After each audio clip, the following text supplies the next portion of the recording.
Essex Police Emergency. Hi there. Hello. I need police and a forensics team to my address, please. What do you mean? What's happened? My friend and I got into an altercation, and I'm the only one who came out alive. Are you telling me you've killed somebody? Yes, I am. On February 17th, 2014, 18-year-old Lewis Daines made a chillingly calm call to the police, informing them that he'd just taken a life. The web of lies created by this pathological child predator led to the death of an innocent child. The victim's name was Breck Bednar, and he was just 14 years old at the time. Prior to this incident, Breck's mother, Lauren Lefebvre, had voiced concerns to the police about her child potentially being groomed. These complaints fell on deaf ears, with the police failing to take any steps to save Breck's life. Today, we'll unpack the savage violence Lewis Daines, a predator with a track record of sexual assault and violence, and a twisted desire for young boys that he focused on Breck. First, we need to start by taking a look at the victim, whose innocence nobody can deny. Lauren and her husband, Breck Bednar, were both born in America. They met in the town of Breckenridge, Colorado, a town they loved so much that they named their first son after it. Breck was born on March 17, 1999, and by all accounts, he was raised in a loving and caring environment. His parents had a great relationship, and they extended that warmth towards their son by giving him everything he ever asked for. 2 years later, Lauren gave birth to triplets, making Breck an older sibling to 2 sisters and a brother. It appears that he was a good brother to them, showing a caring streak that continued until his very last day. However, it's fair to say that Breck's life was full of unexpected instability. His parents had moved to England 3 years before he was born due to Barry's job as an oil trader and shipping consultant. His father was a very wealthy man, with some reports stating that he'd made a multi-million-dollar fortune in the oil trade. This meant that Breck went to the very best private schools for much of his life, but by the time he was in middle school, everything changed. Lauren and Barry divorced at some point, which put the family into sudden, severe financial distress. Breck couldn't go to the high-end private school anymore, and was forced to go to a nearby public school instead. Needless to say, this was a tough transition for the child.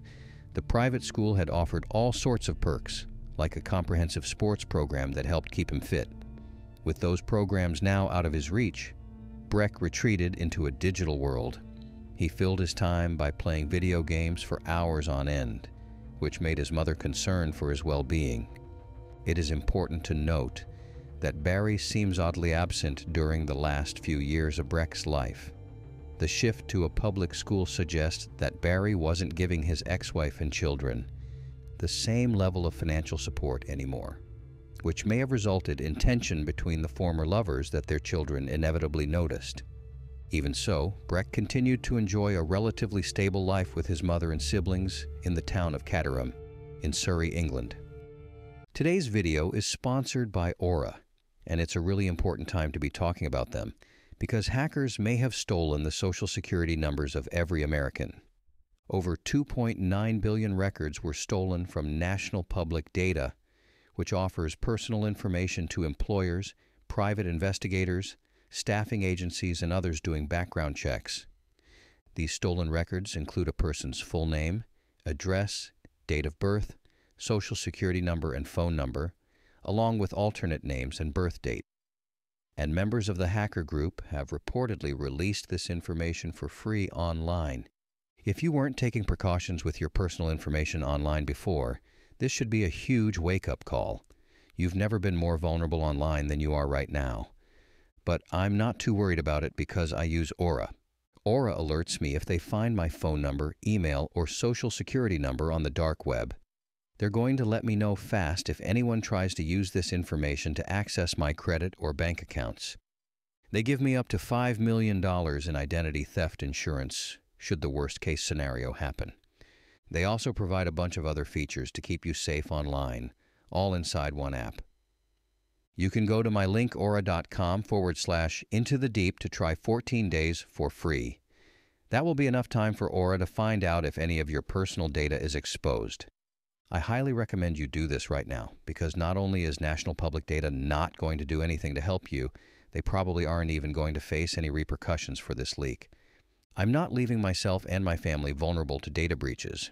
And if you don't want to either, you can go to aura.com/into the deep to try 2 weeks for free. Even though he didn't have the same level of privilege, he managed to settle down in the small town of about 20,000 people and developed an interest in technology. Based on reports from his family members, Breck had a natural aptitude for fixing things. As a child, he was often seen carrying around a toolkit, saying that he was mirroring his role model Bob the Builder. This blossomed into a genuine talent as he grew older, but Breck wasn't selfish about his skills. Whenever someone in his family faced a tech issue, Breck was always ready to step in and lend a helping hand. And if the family statements are anything to go by, he offered his support freely and tried teaching less tech-savvy relatives how to use their devices as well. But it turns out that there was a darker side to Breck's love of computers. As we've previously stated, he'd started to disappear down a rabbit hole of online gaming after switching schools. His mother did what she could to get him outside and keep him active, such as enrolling him in the air training squadron, where she hoped he'd learn the value of discipline and hard work. Unfortunately, Breck had already started walking down the path to destruction by this point, and it was through no fault of his own. His love of online gaming was a positive influence at first, allowing him to spend more time with his friends after coming home from school. It's possible that this was the only way he could stay connected with the friends he'd once known in private school. But regardless, the internet can be a wild and scary place, especially for a 14-year-old who doesn't know any better. It's full of dangerous people that would like nothing better than to exploit a child. This brings us to the other focus of this story, Louis Daines, the man that would eventually take Breck's life in a brutal attack. The first thing you might notice about Daines, who was 18 years old at the time of the incident, was that he looked much younger than he was. His baby face may have actually made him seem non-threatening, allowing him to get closer to his victims than a more mature-looking individual might have managed. Nevertheless, Daines turned out to be a cold-blooded predator, although the story of his life might help us understand why he ended up like this. Unlike Breck, Louis Daines never had much stability growing up. As an only child, he didn't have the kind of support you'd get from siblings. To make things worse, his parents got divorced when he was very young, and he was shuffled from home to home over the next few years. He lived with his mother and her new husband at first, but that arrangement didn't last long. His stepfather got a job overseas, and it appears that his mother didn't want to bring a reminder of her failed marriage along for the ride. Daines then moved in with his father, only to be kicked out of that home as well. The reasons behind this are unclear, but we do know that Daines eventually started living with his grandparents. The constant struggle to find a home, not to mention the feeling that no one really wanted him, absolutely wrecked Daines' mental state. He developed a habit of lying about the tiniest of things, often to impress people and make them his friends. Daines also had a knack for computers, much like his eventual victim, but this was a fact that he played up to extraordinary amounts in his conversations. He made unbelievable claims about his skills, which would factor into his ability to gain Breck's confidence down the line. In the years leading up to their fateful online encounter, Daines showed time and time again that he wasn't just poorly adjusted, he was straight up dangerous as well. He had a tendency to harass other boys, show extremely inappropriate sexual behavior, and refuse to take no for an answer. This culminated in a 2011 incident in which Daines allegedly sexually assaulted a 15-year-old boy. There was evidence of the crime, and the victim was willing to step forward, but Daines managed to escape justice simply because local police refused to file charges. This would be a recurring pattern in Daines' criminal activities. Every time he'd do something unspeakable, the police just wouldn't step in for some reason. Could his baby face have had something to do with it? There's a chance that the police looked at Daines and saw an innocent child that didn't know any better. But as we'll soon reveal, These childish looks hid a homicidal rage beneath the surface. One thing that investigators eventually learned about the culprit was that he had enormous, insatiable sexual appetites. We've already established his perverted preferences, but it bears mentioning that he couldn't get enough of them. Apart from the one assault victim that we already know of, Danes allegedly had a collection of horrific, illegal videos that depicted minors. In his desperation to satisfy his urges, Danes also made a habit of preying on boys much younger than him. By 2013, the culprit had moved out of the home of his grandparents and started living alone in a flat in a town called Grays. Situated in the county of Essex, this town was about 30 miles away from Caterham, where Breck lived. In early 2013, a chance encounter set a year-long sequence of events into motion. These events would conclude with a bloody crime scene and the death of a boy that had no chance against a ruthless predator like Danes. Around the start of 2013, two of Breck's friends told him about a gaming group where they played Call of Duty and Battlefield. They may have also told him about the bold ringleader of the group, who seemed to have an almost supernatural level of influence over the other members. It must be said that all of the members of the group were around 13 or 14 years old, except that ringleader, who turned out to be none other than Danes. It's said that the culprit had a lot of influence over the gaming group members. He established this influence by making those claims we mentioned previously, which we shall now get into. It was clear that Danes had some degree of knowledge about computers, but the story he told his young, impressionable gaming friends was completely out of this world.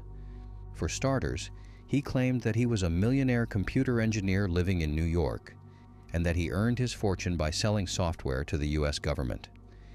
If his lies were to be believed, even the U.S. Secret Service used programs created by this teenager from Essex.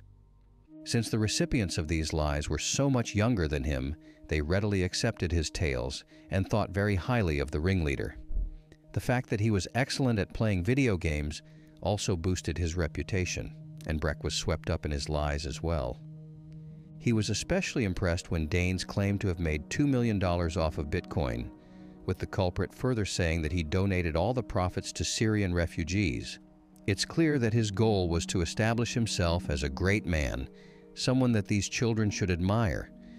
And if the end result tells us one thing, it's that he did all this to satisfy some twisted urges that we may never fully understand. By the way, I post true crime and new cases here every day, so if that sounds like your kind of thing, please consider subscribing. It helps a lot. Breck started to spend most of his days playing video games with the group. During this time, they would use a program called TalkSpeak to chat and socialize. Danes took a special interest in Breck, likely because he saw an easy target in the teen. Since Breck also had an interest in technology, Danes made himself seem even more trustworthy by giving him coding advice and telling him that he could set him up with a high-paying job if he listened to him. There's reason to believe that Danes was extremely controlling of the group. Anything he said was the final word, and there's a chance that the other members of the group were too scared to refuse him. Even so, they started to notice just how much influence Danes was starting to have over Breck, particularly noticing the way he tried to isolate the teen from his family. Lauren started to notice some concerning patterns as well. Breck had always been a model child. He went to church every Sunday, got good grades in school, and never talked back to his mother. Her new partner, Simon Goodwin, only had good things to say about Breck, indicating that he was polite enough to respect his mother's new lover as well, despite the mixed feelings he might have had about the arrangement. But after Breck joined the gaming group, all of that started to change. He didn't want to go to church anymore. He'd become argumentative and irritable. It was almost like he was turning into a completely new person, which made his mother understandably upset. She tried to restrict how much time he spent gaming, but there was no use. Breck always found a way to return to the group, to return to Danes, and the culprit's influence continued to grow. Things escalated one day when Lauren overheard Breck talking to Danes through TalkSpeak. She could tell that the person on the other end was a grown man and realized that her child might be getting groomed. When she asked Breck who this man was, The teen told her that he was a rich programmer living in New York, but she was suspicious because he always seemed to play games with the group at normal UK hours. Her suspicion grew when she found out that Danes was supposedly just 17 and that he refused to show the group his case because he had secret undercover work that forced him to protect his identity. The truly heartbreaking part of this story is that she went to the police and reported that a potential child predator was talking to her boy on December 17, 2013. The police noted down the complaint, but once again did nothing. 2 months later, Breck would leave his home in Caterham, never to be seen again. In early 2014, Danes told Breck that he wanted to meet him. Of course, it wasn't possible for a teenager to travel to a different town, especially to meet someone older than him. The fact that Lauren knew about the threat Danes posed made it all the more difficult for the predator to get what he wanted. To solve this, Danes sent Breck a mobile phone and gave him a cover story to tell his parents. On his groomer's instructions, Breck was to tell his mother that he wanted to go and stay with his dad over the weekend. In reality, Breck was going to take a cab, which had already been paid for by Danes, and head over to the culprit's flat in Grays. On February 17th, Breck left his home in the cab. A few hours later, Barry called Lauren, telling her that their son never arrived. Lauren became concerned, but no matter how hard she tried, she wasn't able to get in touch with Breck. More time passed, and the younger triplets made a gruesome discovery online. They started receiving messages from friends asking if Breck had become the victim of a homicide. There were photos circling on social media that showed Breck's lifeless corpse, and they'd apparently come from the gaming group led by Danes. The children were devastated when they saw the images, and it's no coincidence that they were released to the internet. The police eventually arrived and confirmed that Breck had, in fact, died in a brutal crime. And the fact that they knew was through no skill of their own. No, that information had come straight from the perpetrator himself. That morning, Danes made a call to emergency services, asking them to come over with a forensic team. He confessed to slaying Breck, though he claimed that he did it in self-defense. In his version of events, Breck had tried to attack him with a pocket knife, but he subsequently described stabbing him in the brainstem and slashing him across the throat. However, his story seemed to fall apart right there on the call. He informed the dispatcher that he'd taken a shower before making the report, suggesting that the whole thing was coldly calculated. When police arrived on the scene, they found a mountain of evidence that confirmed the truth. Danes had done something truly horrific, and his icy calmness during the call only further showed how cold-blooded he was. Are you telling me you've killed somebody? Yes, I am. Right, and who am I speaking to? My name is Lewis Danes. I'm 18 years old and I live... Right, okay. And what's actually happened? My friend came to stay the night with me yesterday, feeling very down, feeling suicidal. And I woke up this morning, he was in a mess. I tried to calm him down. I hugged him, then said that I was there for him. He shrugged me off. Can you just bear with me a second? Don't tell me any more, okay? You're telling me he is definitely dead? Yes, I'm telling you he's definitely dead. Right, okay, Lewis, I need you to just take me back through that again. So what happened last night? Okay. He came to stay with me because he was feeling down. I tried What's my his best. name? Breck. B-R-E-C-K, Bednar. Okay, so he came to stay with you. I can explain this to the officers when they get I there. will just, I need to take these initial details. I know. He came to stay with me the night. I did my best to comfort him. I woke up this morning. He was in a mess. I tried again. Right, just slow down again, Lewis. I need to take these details. So did you have an argument with him last night? No, we were fine. You were fighting? No, we were fine. We were fine last night. We both went to sleep. I said that we were fine. Okay, but why did he come to stay with you? Because he was fed up with his home life. Right, because he was fed up with his home life. He's had a lot of problems. I've known him for a long time. He came to stay with me. I was in Thailand last week on holiday. He was in Spain on holiday. Okay. We both got back. So we met up. you both went to bed, and then what's happened this morning? I woke up. He was just standing up. He was in a mess, hands on his face. I got up. I put my arms around him, and I said it was okay. He just shrugged me off and said no. I can't remember exactly what he said. He was going on about how he didn't want to go home. He was fed up with his life, and he didn't want to go. Right, And okay.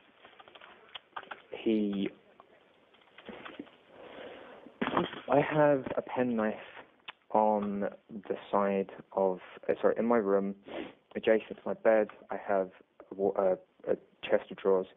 After shaving the TV and stuff on there, I had a penknife on there, folded. He picked it up, opened it, and then lost control. Slow down. Let me just take those details here. Penknife on the bedside table. Breck grabbed this. Yes. What, in order to harm himself? No, in order to harm me. He opened it and then lost control. To harm informant and opened it. It states he lost control. In self-defense, put my left arm up to block him from stabbing me effectively. We struggled. I got him to the ground. He got up. I got the knife.